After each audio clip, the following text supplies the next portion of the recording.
Nous sommes dans une fête aujourd'hui, donc dans un jardin bien arrangé, fleuri, et nous parlons ici donc d'un environnement, d'une domus, d'une domestication, où heureusement nous pouvons voir que les animaux peuvent être en sympathie et ensemble sur la même verdure.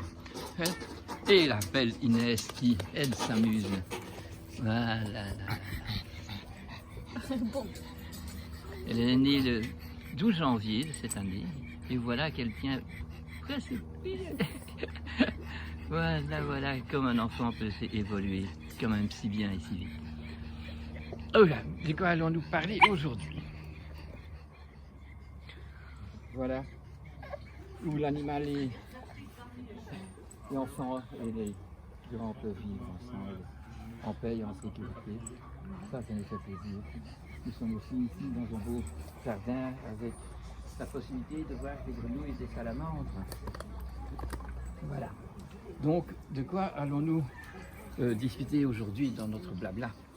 Eh bien, je voulais rentrer dans la possibilité d'éveiller un concept, le concept de la vie sur Terre, le concept de l'évolution de la vie sur Terre. Et on peut savoir que la vie animale a commencé en Afrique et qu'on pourrait dire que c'est là le lion qui devrait être le roi. Il y a eu des disputes philosophiques entre le fait qu'on voulait donner le royaume des animaux aux ours, mais c'est pas juste puisque pour avoir un territoire, il faut être un félin et le lion est le seul félin qui est, si vous voulez, dans son expression très loup, très masculin et en même temps il est félin, donc il doit gérer tout un royaume, tout un terroir. Et vous savez que le lion, pour arriver à sa place de maître, il fait sa vie tout seul. Au moment où dans un gant, parce qu'on appelle ça un gant de lion, à un moment donné, un jeune lion arrive et s'il réussit à tuer l'ancien lion, eh bien directement après, vous savez, il doit tuer toutes les femelles qui sont gravies du lion précédent. Et les lionnes, sachant ça, elles vont prendre leur petit mâle et vont les déposer très loin comme Moïse pour éviter qu'il soit tué par le nouveau lion. Et donc ce petit lion-là va devoir se débrouiller toute sa vie, découvrir tous les animaux, savoir qu'un cobra c'est dangereux et s'il n'est pas mort, eh bien, il saura comment il faut faire. C'est ainsi qu'on peut dire qu'il se gère tellement bien qu'il devient le maître. Et c'est le seul félin où on voit qu'il a un rème de lionnes qui elles ne sont pas très colorées, tandis que chez les autres félins, on s'est beaucoup observé que c'est les femelles qui gèrent toute l'éducation des petits, tandis que le mâle, il vient la violer. Et on voit aussi que la beauté des félins est bien colorée et bien striée dans les dessins, parce que c'est l'expression de la féminité, sans perdre la femalité. Donc il fallait bien que le roi soit un lion qui est donc majestueux et qui donc doit gérer autant les nomades qui sont les loups, et il doit gérer tous les félins également et tous ceux que gèrent les félins et les loups dans leur royaume où il faut faire attention. Les loups doivent gérer la quantité de proies qui peuvent survivre, parce que dans l'arche de Noé, il peut y avoir qu'un nombre et c'est les loups qui le font. C'est pour ça que les loups chassent au printemps et pourchassent en été, mais ne tuent pas en été, puisque au printemps il y a trop de loups, il y a trop de lapins, trop de faisans, trop de pigeons. Alors ils tuent les parents et les petits, qu'ils soient des poussins ou qu'ils soient des lapros, vont être mangés, absorbés complètement par leur propre louveteau qui mange la totalité. C'est le seul moment dans la jeunesse qu'ils mangent la totalité, parce qu'une fois adultes, bien, ils ne peuvent pas arriver à manger le rable du lièvre ni la cuisse du poulet, parce que bien il y a des plumes sur la cuisse, ou bien il y a un manteau de fourrure sur le dos. Donc ils mangent dans les tripes et dans les tripes ils trouvent un aliment, une alimentation de saison, donc de localisation et qui a fermenté, qui a été broyé et qui fermente à 45 degrés pendant longtemps pour avoir une biodynamie augmentée, ce qui est donc ce que nous devons redonner aujourd'hui à nos animaux si nous voulons faire un apprivoisement qui est valable. Voilà, c'est un peu un autre discours qu'on a déjà fait et qui pourrait être fait plus profondément plus tard. Maintenant, donc, savoir que dans toute la vie est donc symbolique. Alors, il faut que j'espère pouvoir vous faire comprendre ce concept ici. Hein?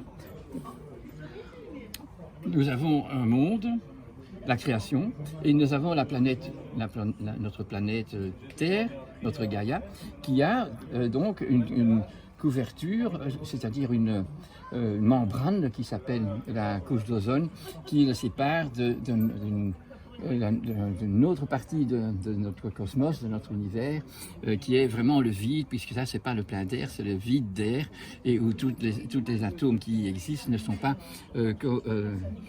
se sont pas mariés à faire des molécules et des autres dynamiques. Et donc, on voit alors que nous avons le monde matériel, qui est le décor vital dans lequel on vit ici sur Terre, et nous avons, nous les humains, la possibilité d'avoir une relation avec l'éternel, hein, avec ce qui a créé, et c'est par le monde imaginaire que nous arrivons. Donc, dans ce monde de l'inconnu de l'éternité, du verbe de la vérité, nous y trouvons la vérité. Et nous avons la connexion avec toute l'humanité qui est passée, qui est présente et qui est dans l'avenir. Et en tant qu'humains, donc grâce à l'imaginaire, nous pouvons avoir une pensée. Mais dans le monde organique, où il y a les plantes et les animaux, nous avons un monde de la réalité. Mais est-ce qu'il y a encore de la vérité dans la réalité? Il y a l'humanité, il y a l'homme. Est-ce que l'homme est encore sapiens? Et donc, c'est de toute façon par le vécu et l'étude de notre vécu que nous pouvons rentrer dans la compréhension que si ce que nous avons fait est valable ou si ce que nous avons fait est contraire à la loi de la nature. Donc nous aurons, en créant, quand on a apprivoisé le monde et qu'on a domestiqué, nous allons changer les lois dans le monde sauvage. Dans le monde sauvage, tout est clair, c'est œil pour œil, dent pour dent, aucune erreur n'est possible, tandis que pour nous, comme nous devons devenir intelligents et que nous sommes souvent très bêtes, nous avons beaucoup de possibilités de faire l'erreur, mais si chaque fois une erreur nous apprend quelque chose, ça nous augmente la connaissance de ce qui est vérité et que nous devons vraiment investir dans le monde d'aujourd'hui.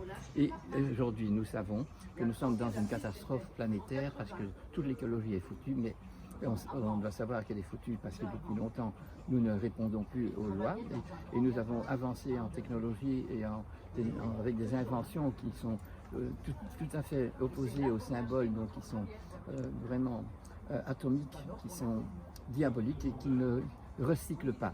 Donc tout ce qui est vivant sur la Terre doit se raccorder par des recyclages, des cycles et des cycles et des cycles.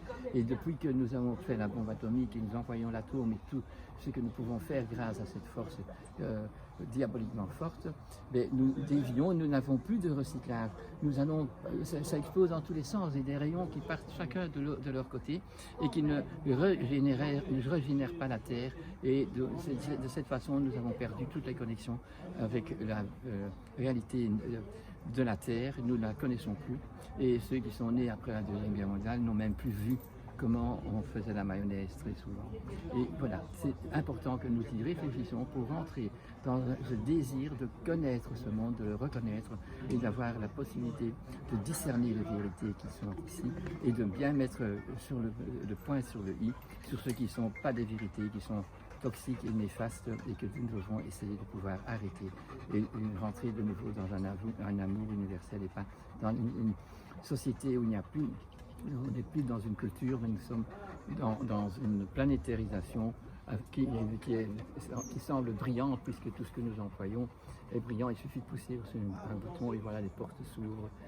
Mais avec ça, nous avons perdu les connexions qui sont nécessaires. Et essayons de les retrouver. Merci.